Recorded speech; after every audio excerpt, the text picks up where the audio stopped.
শাকিব খানের নতুন সিনেমা তাণ্ডব থেকে সদ্য রিলিজ হওয়া গান লিচুর বাগানে এখন কিন্তু ভাইরালের পথে। গানটি গেয়েছেন আমাদের প্রিয় শিল্পী প্রীতম হাসান ও জেফার।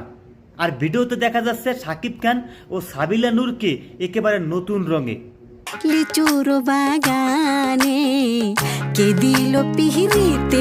বন্ধুরা, এই গানের স্টাইল, লোকেশন আর কোরিওগ্রাফি দেখে অনেকে বলেছেন এটা কি গান নাকি নাটকের সিন।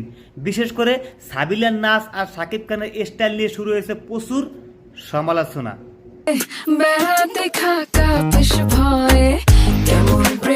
অনেকেই হাস্যরসের ভঙ্গিতে বলেছেন এটা লিচুর বাগান না, এটা হাসির বাগান।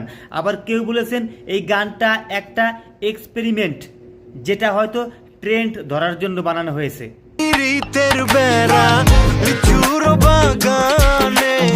তবে একটা প্রশ্ন থেকেই যাচ্ছে, এই গানটা কি সত্যি সিনেমার গল্পের অংশ নাকি শুধু ভিউ বানানোর জন্য একটি আলাদা মিউজিক ভিডিও?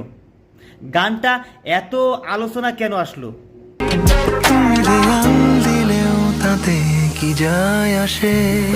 আপনার কি মনে হয় এই গানটা প্রশংসার দাবিদার না আলোচনার? নিচের কমেন্টে অবশ্যই মতামত লিখে যাবেন। আর সাবস্ক্রাইব করে রাখুন শাকিব খানের তাণ্ডব নিয়ে পরবর্তী বিশ্লেষণ পেতে।